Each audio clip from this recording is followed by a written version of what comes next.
Começou uma explosão evolutiva que criou insetos dos mais variados formatos. A Stenodictyon era bastante parecida com a libélula de nossos dias. A Protophasma tem uma semelhança impressionante com as baratas de hoje.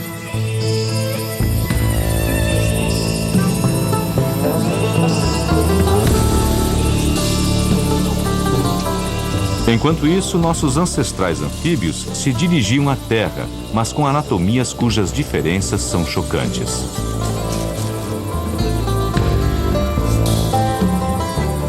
Com o passar dos séculos, os anfíbios evoluiriam e se transformariam nos dinossauros, nos mamíferos e numa enorme gama de outros animais.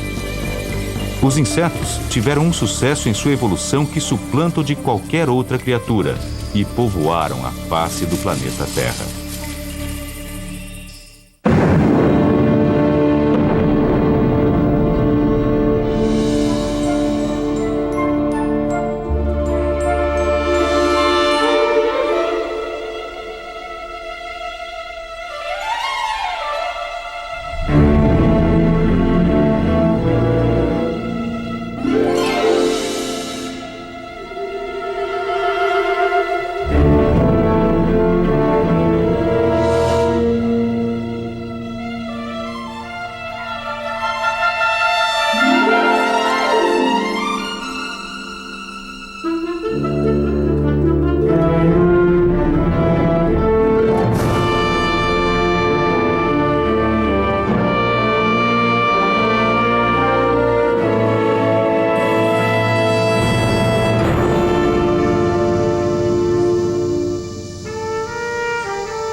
Há 150 milhões de anos, os vertebrados terrestres do nosso mundo já haviam alcançado um progresso considerável.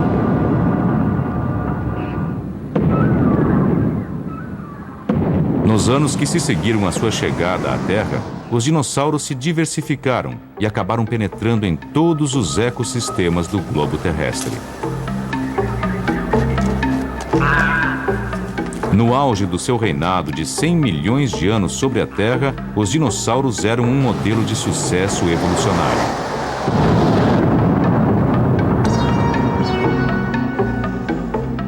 O tamanho desse fóssil de libélula, da época dos dinossauros, é uma fração do tamanho de seus antepassados. Dado o grande número de predadores que os atacavam, os insetos inverteram sua estratégia inicial de sobrevivência, diminuindo em tamanho com o passar do tempo.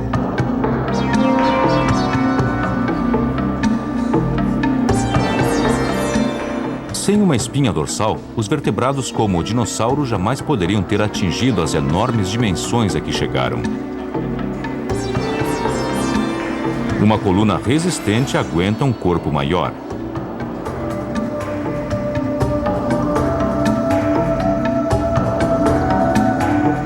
Os insetos, por outro lado, têm uma espécie de blindagem corporal, um esqueleto que os envolve por fora. Se este besouro pudesse crescer e chegar ao tamanho de alguns vertebrados, esse projeto anatômico poderia acarretar um desastre. A carapaça se esticaria e perderia espessura, retirando apoio à parte interna que acabaria desabando. Se o seu exoesqueleto, ao contrário, se tornasse mais espesso para dar suporte a um corpo gigantesco, o besouro não teria melhor sorte. Para aguentar o peso do besouro, a carapaça teria que ser muito grossa, tão grossa que não sobraria espaço para os músculos e os órgãos. O exoesqueleto foi uma inovação evolutiva, mas tinha suas limitações. O tamanho foi apenas uma das adaptações. Os insetos testaram outras estratégias de sobrevivência, desenvolvendo órgãos especiais próprios para seus corpos aerodinâmicos. Uma de suas maiores realizações foi o olho múltiplo. O olho múltiplo é formado por cerca de 25 mil diminutas lentes. Cada um desses hexágonos é a lente de um olho separado.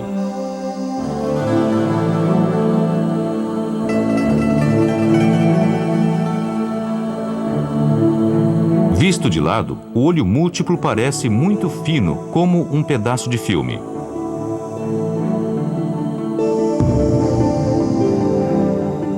Duas mil dessas lentes ocupam apenas um diminuto milímetro cúbico de espaço.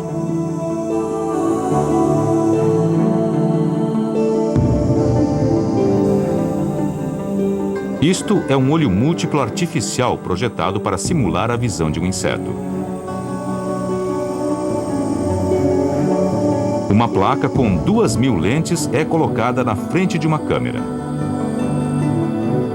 Embora menos precisa do que a visão normal de uma pessoa, a visão dos insetos tem precisão suficiente para discernir o formato dessas flores.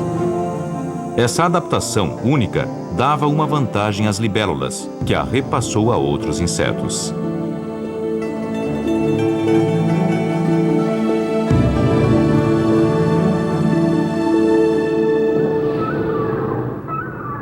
No drama evolucionário da Terra, o que ou quem sobrevive ou desaparece pela extinção é uma incógnita. O surgimento das plantas que florescem, ou angiospermas, ocorreu no fim do reino dos dinossauros, e uma nova era de insetos e mamíferos que floresceu em meio às flores.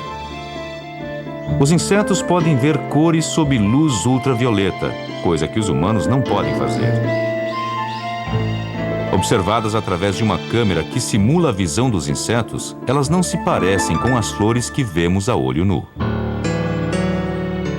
Esses centros de cores vivas chamam a atenção como anúncios luminosos em estradas. Cada planta atrai certos insetos. Sob esse relacionamento mútuo, tanto flores como insetos prosperaram. As florestas do período Jurássico ofereciam um banquete à nova forma de vida. O pólen das flores envolvia a floresta como se fosse chuva fina.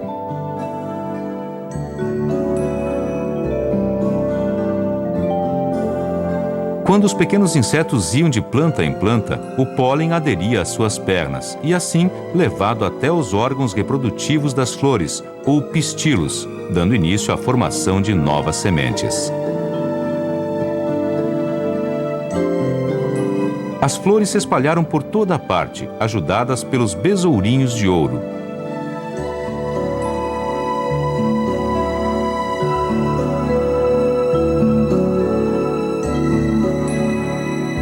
E as plantas que recebiam bastante pólen desenvolviam uma gama de cores, formas e odores que as distinguiam das outras, atraindo ainda mais insetos.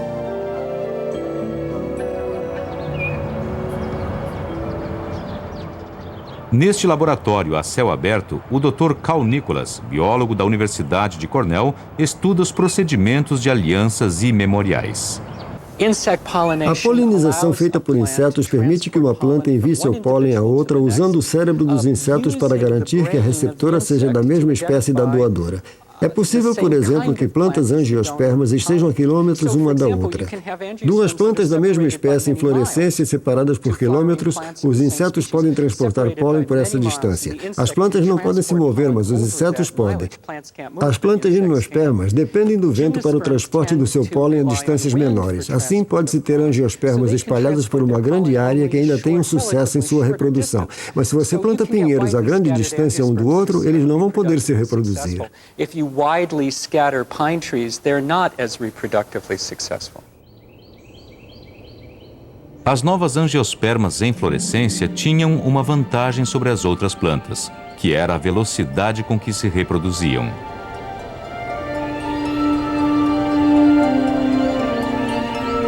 Polinizadas pelo vento, as gimnospermas, como os cedros e os pinheiros, haviam estabelecido sua base evolutiva milhões de anos antes. Mas depois que o pólen chegava ao pistilo, são necessários de 6 meses a 1 ano para que se complete o processo de fertilização.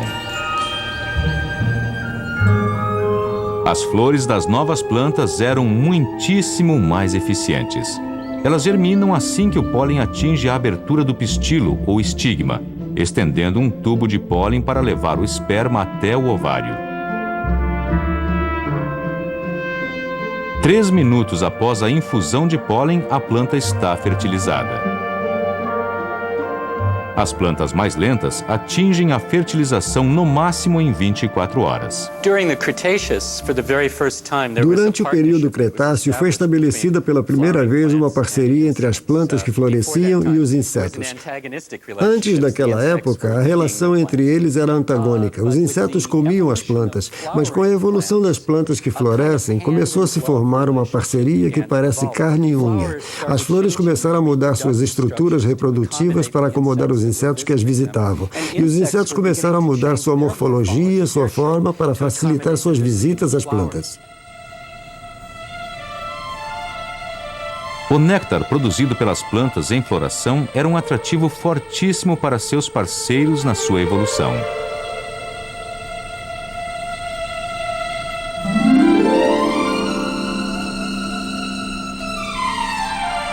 Apareceram novos insetos, tais como abelhas e borboletas, e com eles, novos métodos de polinização. Só um tipo de abelha pode ajudar a fertilização desta planta de gengibre. Ela usa sua língua comprida para abrir com habilidade as pétalas da flor. O pólen que está lá dentro adere à cabeça da abelha e é transportado para outras flores.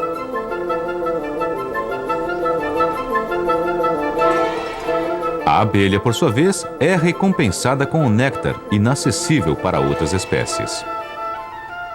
A evolução compartilhada levou a um relacionamento mútuo e único entre a abelha e a planta.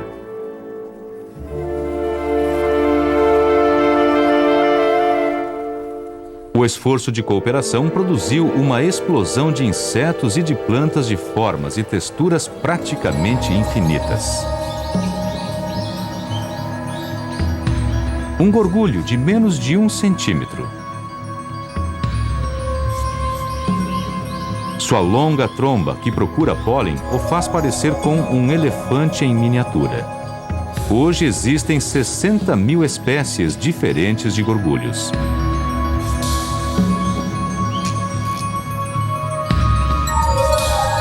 Continuando com seu tamanho reduzido e capazes de se adaptar a uma enorme gama de habitats e de fontes de alimento, os insetos são mestres em sobreviver. Eles prosperaram por todo o globo terrestre por milhões de anos, mais do que qualquer outra criatura viva.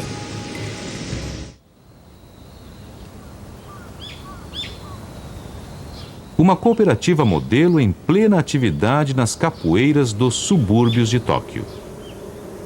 Os insetos, que já foram autônomos, descobriram há muito tempo que a vida em cooperação pode ser mais eficiente. Estas são abelhas de mel japonesas. De certa maneira, uma das sociedades de insetos mais complexas da natureza.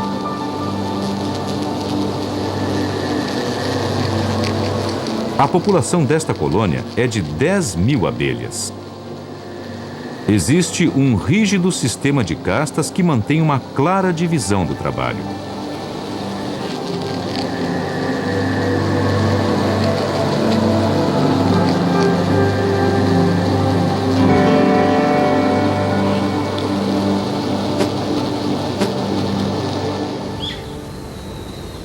Os santuários das abelhas ficam nas áreas arborizadas de todo o Japão. De vez em quando, a atmosfera muda e esses paraísos tranquilos viram um campo de batalha. Uma vespa tenta atacar as abelhas que entram e saem da colmeia.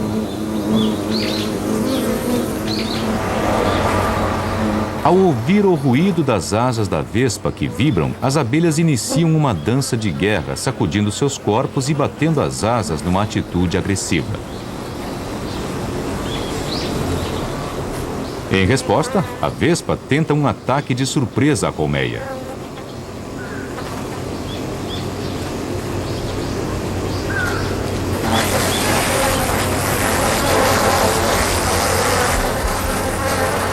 A vespa é muito maior do que as abelhas. Mas as abelhas têm um forte sentimento territorial.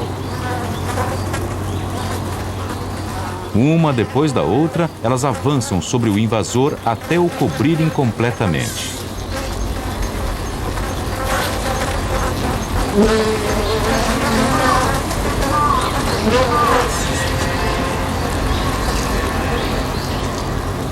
Uma câmera sensível ao calor revela que as abelhas que se agarraram à vespa se aquecem cada vez mais.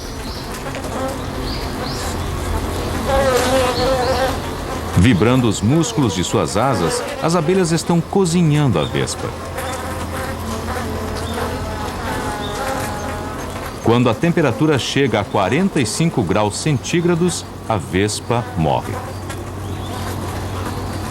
As abelhas podem gerar ainda mais calor, mas cuidam para que a temperatura não se eleve mais, pois elas também se arriscam a morrer se a temperatura passar dos 48 graus.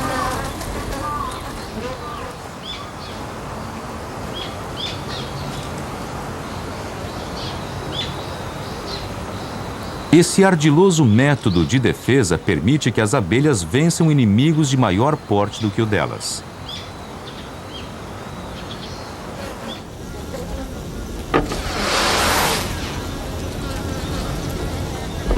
Dentro da colmeia, a colônia inteira começa a criar uma onda de som.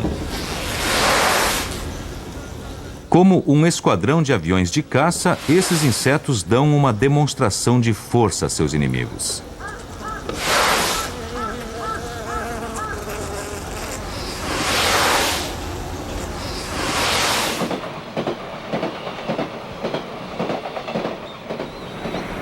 O professor Mosami Sasaki, da Universidade Tomogawa de Tóquio, pesquisa o modo como as abelhas comunicam a localização de pólen e de néctar.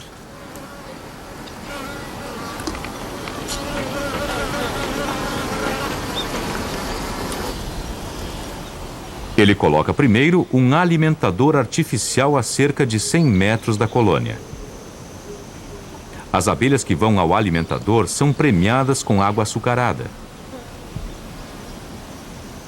A primeira abelha que visita o alimentador é marcada de azul. As outras abelhas e os cientistas vão prestar muita atenção nela quando ela voltar à colmeia.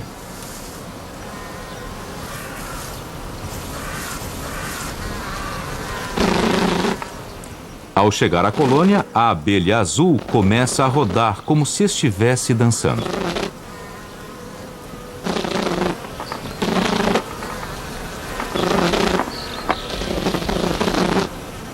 As abelhas que assistem à dança são marcadas de laranja.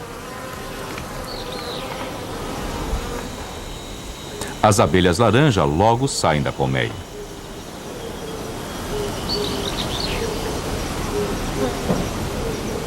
Uma por uma, elas se dirigem diretamente para o alimentador artificial.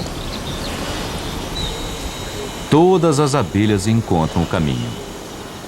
Como sabiam onde estava a recompensa?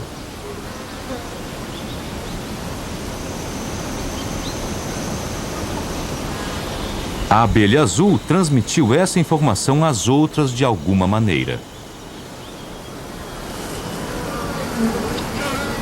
Cientistas como o professor Sasaki acreditam que as abelhas se comunicam através do som de suas asas. Mas que tipo de informação é transmitido pela vibração das asas?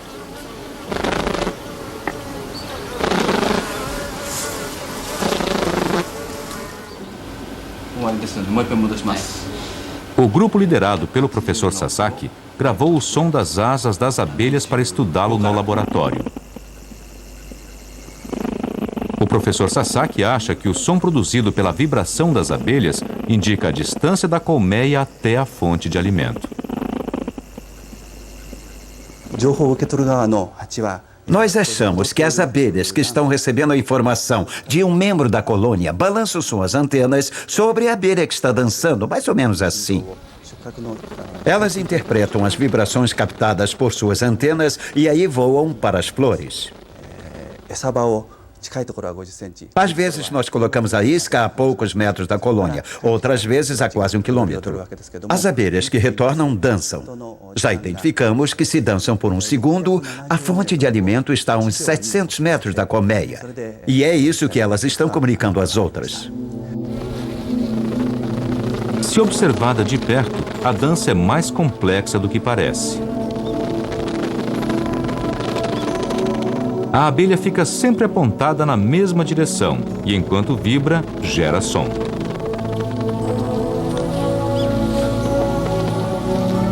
Usando apenas uma linguagem corporal, a abelha indica exatamente onde está o néctar. A posição da colmeia é perpendicular ao solo. Quando a abelha dança, ela também está na vertical. A linha da colmeia e a direção da dança criam um ângulo, como mostrado neste diagrama. Ao mudar a linha para a direção do sol, os cientistas descobriram que a abelha aponta diretamente para a fonte de alimento.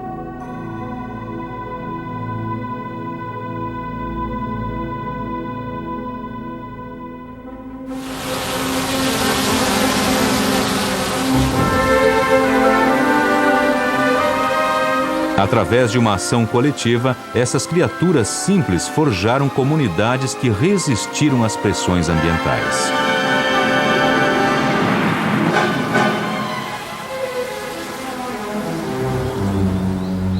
A especialização garantiu a sobrevivência das abelhas através dos séculos.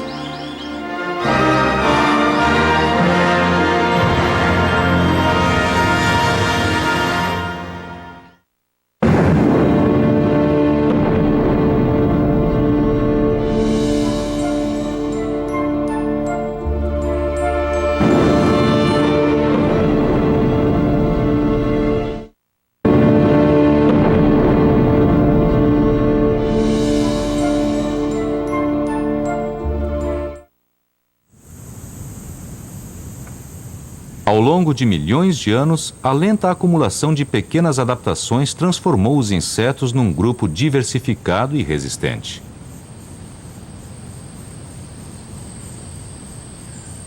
Nas regiões tropicais da Ásia, as borboletas rabo de andorinha aperfeiçoaram uma das mais brilhantes estratégias de sobrevivência da natureza. A pupa de uma rabo de andorinha está escondida de forma bastante inteligente nos galhos desta árvore. Ela está camuflada de verde para ser confundida com a folhagem. Mas aqui, uma pupa da mesma espécie aparece na cor marrom. Para se protegerem de seus principais predadores, os pássaros, as pupas da rabo de andorinha ajustam suas cores para se encaixar nas cores ambientes. O que, na verdade, determina a cor de uma pupa de rabo de andorinha? O Dr. Kiichi Honda, da Universidade de Hiroshima, no Japão, propõe que a resposta esteja vinculada à textura dos galhos. Ele prepara 2 fios. Um é verde e áspero. O outro é marrom e liso. Essas condições são uma inversão das condições naturais. Os insetos quase não podem ver, mas podem sentir a superfície do fio enquanto se arrastam por ele. Escolher um local seguro para fixar seu casulo é seu último ato como larva.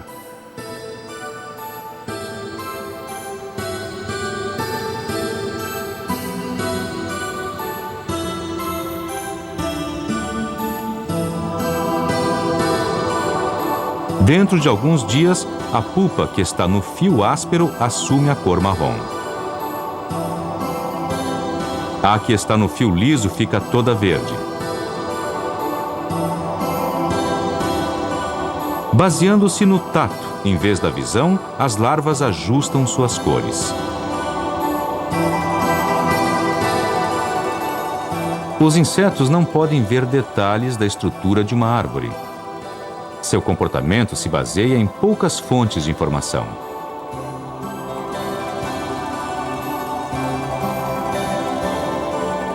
Na natureza, uma superfície lisa significa um galho verde. Uma superfície áspera identifica um galho marrom. É um conceito simples, mas imprescindível para a sobrevivência.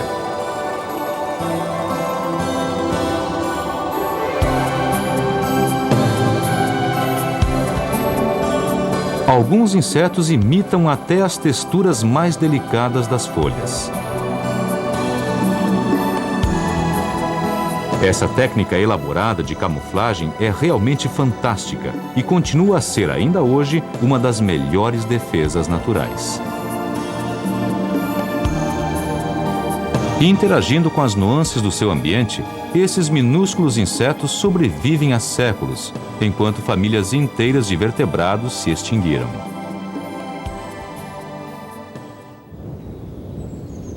Esses são os subúrbios de Frankfurt am Main, na Alemanha. Há 50 milhões de anos, esta área era um lago cercado por uma densa floresta. De tempos em tempos, gases vulcânicos letais borbulhavam nessas águas.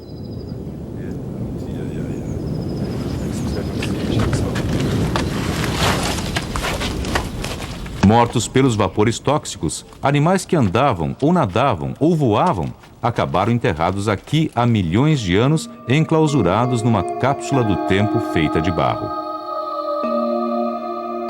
Este fóssil de besouro cintila uma linda cor azul metálico. É um besouro joia pré-histórico. As condições excepcionais deste fundo de lago preservaram a magnífica cor natural do besouro. Este besouro arlequim também manteve seu formato característico como se ainda estivesse vivo. No total, foram encontradas 400 espécies de insetos aqui no poço de óleo de Messel.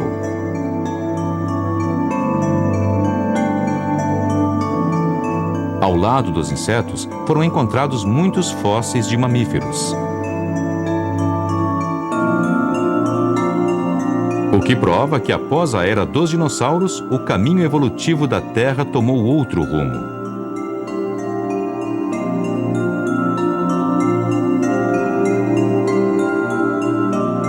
Uma cabeça surge desses vestígios escuros. É um morcego, o animal encontrado aqui com mais frequência.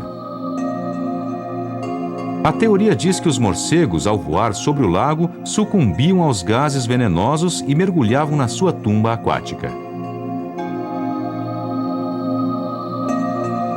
A morte era tão súbita que até seus estômagos viraram fósseis.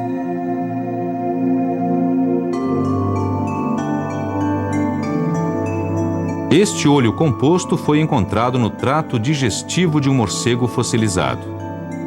Indica que ele estava se alimentando de insetos. Escamas de corpos de mariposas também apareceram em estômagos de morcegos.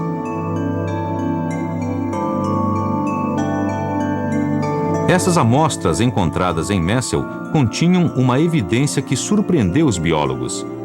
Quase 70% da dieta dos morcegos eram compostos por mariposas.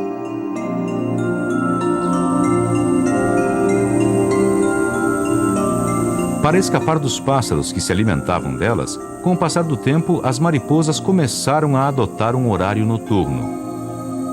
Hoje em dia, há mais de 200 mil espécies de mariposas na Terra. Os morcegos já são animais noturnos há mais de 50 milhões de anos.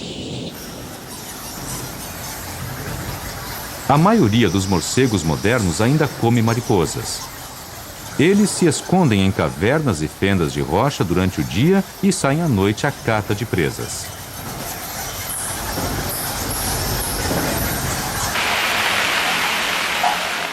Os morcegos voam no escuro orientando-se por ultrassom que os humanos não podem ouvir.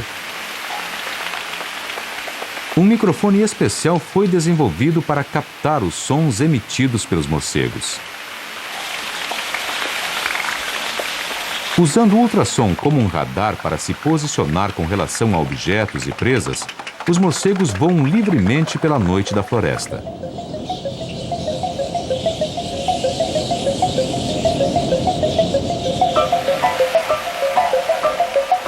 O nariz estranho do morcego serve como uma antena parabólica para dirigir os sons que emite. Suas grandes orelhas podem ter a metade da dimensão de sua cabeça.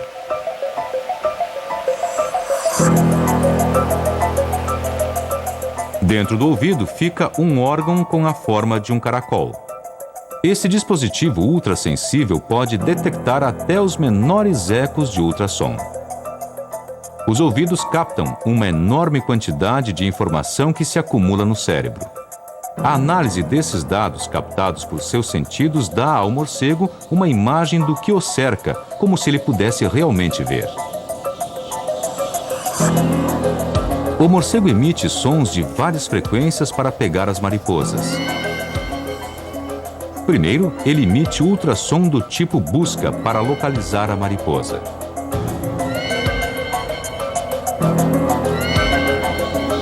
Quando detecta com precisão a forma, a localização e a velocidade de sua vítima em potencial, o morcego pode mergulhar para o ataque como se fosse um míssil guiado a laser.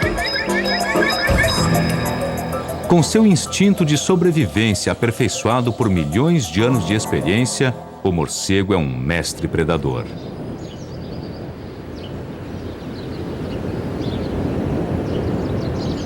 Esta é a Universidade de Toronto, no Canadá.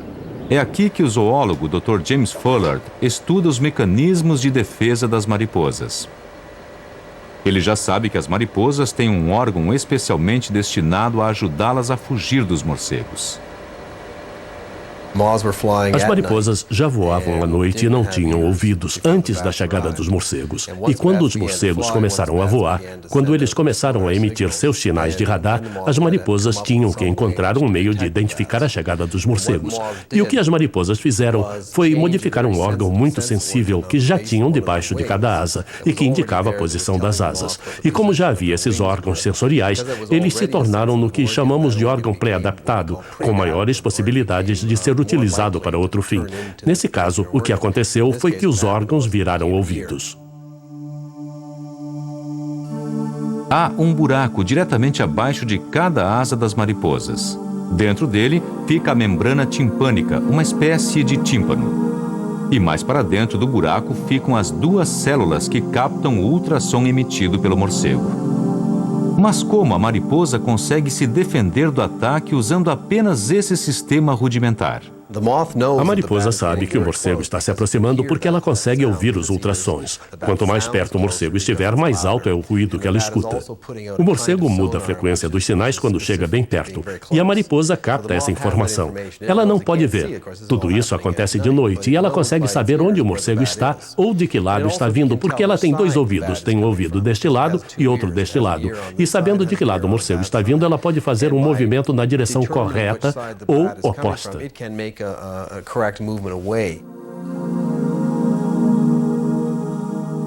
O Dr. Fullard usa gravações do ultrassom dos morcegos para determinar como as mariposas podem escapar desses predadores. Este é o ultrassom emitido pelos morcegos.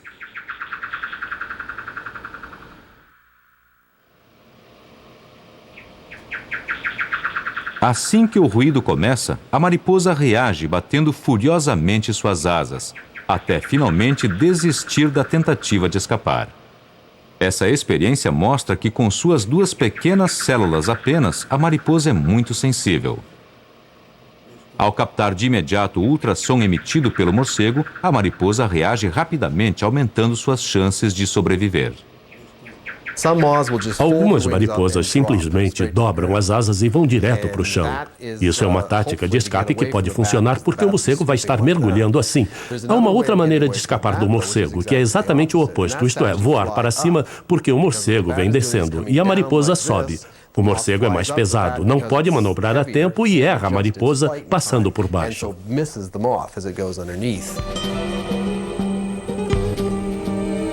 As mariposas que estavam voando foram expostas às mesmas gravações.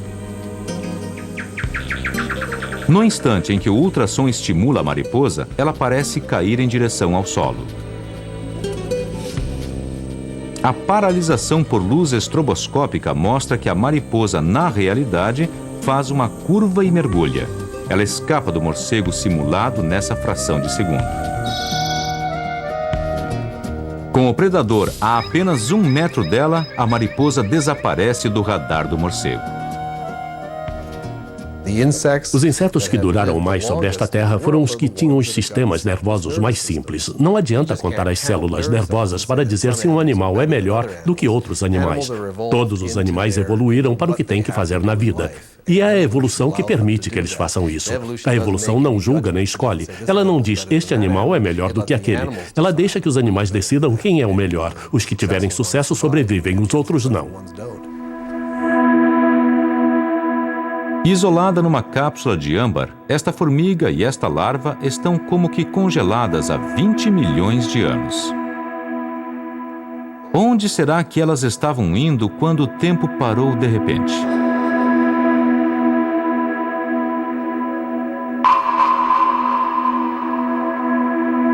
O resto da colônia está conservado neste quadradinho de 5 centímetros de lado.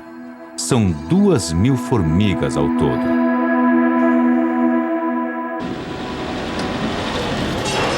Os pesquisadores da Universidade Livre de Bruxelas estão tentando entender como funcionam essas sociedades complexas.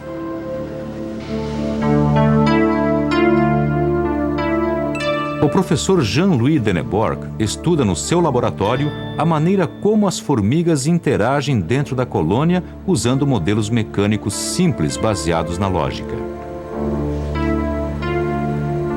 As formigas têm por hábito a cata de objetos que estão espalhados. O professor Denneborg observa os insetos para saber o que determina o seu comportamento.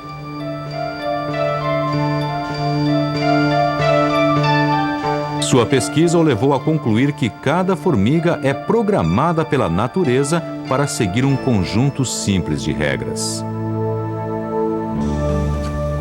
Ele testa suas teorias usando robôs com a aparência de uma formiga.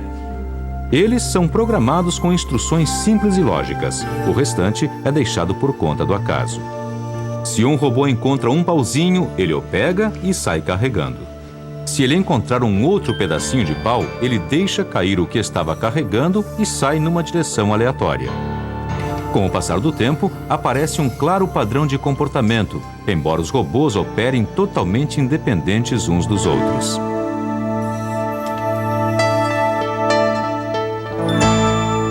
Esse modelo em pequena escala ilustra como as formigas, agindo como indivíduos isolados, podem produzir um resultado coletivo.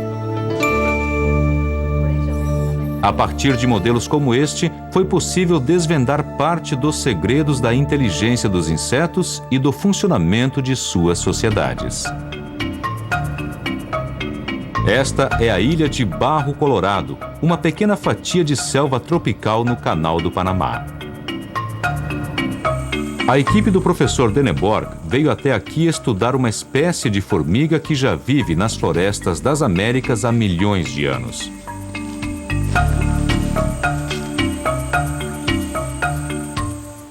As cortadeiras de folhas. Elas marcham pela floresta abrindo uma rede de trilhas largas. Elas as percorrem em comboios que chegam a ter um comprimento de centenas de metros. Esses pequenos insetos deram-se extremamente bem na cadeia evolucionária. Em selvas como esta, as cortadeiras de folhas destroem mais vegetação do que qualquer outra criatura.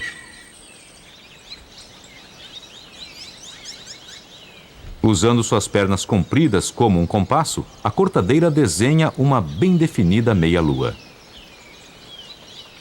Suas mandíbulas afiadas cortam as folhas como se fossem uma tesoura. A colheita continua dia e noite. Uma colônia de formigas cortadeiras chega a cortar 1 tonelada de folhagem por ano dessa maneira. As formigas correm por longas distâncias a uma velocidade estonteante, carregando pedaços de folha que pesam muitas vezes o seu próprio peso. Elas pastam seletivamente, mudando frequentemente de planta.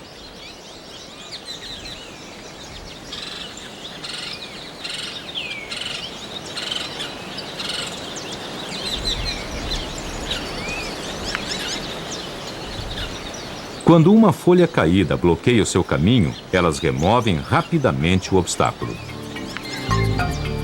Séculos de experiência fizeram com que elas se tornassem eficientes exploradores florestais. Como todas as formigas, as cortadeiras são uma sociedade de fêmeas, todas nascidas da mesma rainha. Somente as maiores executam o trabalho pesado de carregadora na selva. As formigas vivem em enormes colônias, com populações que podem chegar a 5 milhões. Como membro de uma das mais antigas sociedades baseadas na agricultura, cada formiga tem tarefas a cumprir. Formigas de porte médio continuam o processo dentro do formigueiro, picando as folhas em pedaços menores. Outra casta de formigas mastiga os pedaços de folha até que virem uma polpa, adicionando fluido fecal com fertilizante. As menores formigas da colônia aplicam a pasta nas paredes do formigueiro e depois trazem fungos de câmaras mais antigas para misturar com a massa. Outras tecem e colhem. Em pouco tempo, a massa estufa em flocos brancos por todo o formigueiro, fornecendo comida suficiente para toda a colônia. A base da dieta das formigas são esses fungos. Trabalhando nas suas hortas subterrâneas, as cortadeiras de folhas são as únicas formigas que se dedicam à cultura de fungos usando plantas vivas na sua lavoura. Esses insetos já praticavam a agricultura milhões de anos antes de os humanos aparecerem no planeta.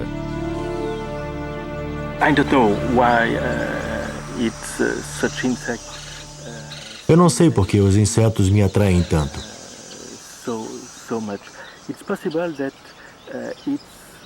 Talvez seja porque é como se fosse um outro planeta.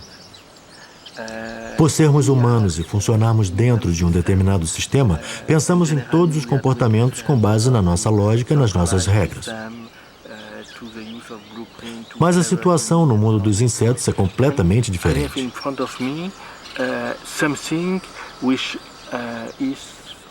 Aqui na minha frente eu tenho algo que é mais forte e mais original do que todos os livros de ficção científica que já li na minha vida.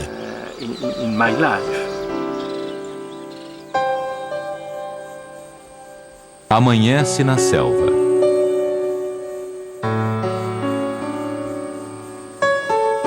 A hora do rush já começou.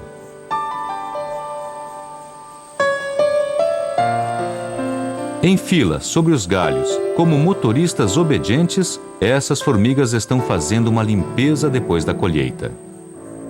Elas têm que abrir espaço para a nova safra.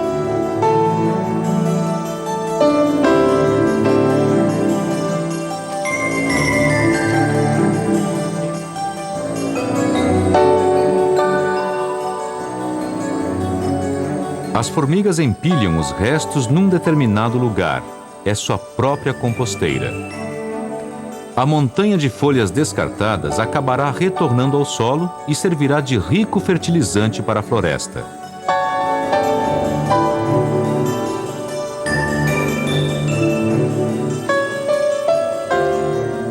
Os insetos vêm mantendo eficientes estratégias de sobrevivência há 300 milhões de anos. Dando respostas positivas às pressões evolucionárias, modificando seu tamanho e tornando-se mestres da camuflagem, suas comunidades continuam a ter grande sucesso. Hoje, os insetos representam pelo menos 70% das espécies animais da Terra. Na loteria da vida, eles ganharam dos dinossauros e de uma série de outras criaturas, pequenas e grandes. Adaptados a todos os ecossistemas do planeta, sua sorte parece não ter fim. Nós, os humanos, talvez possamos aprender com a simplicidade eloquente dos insetos para enfrentar os nossos próprios desafios ambientais.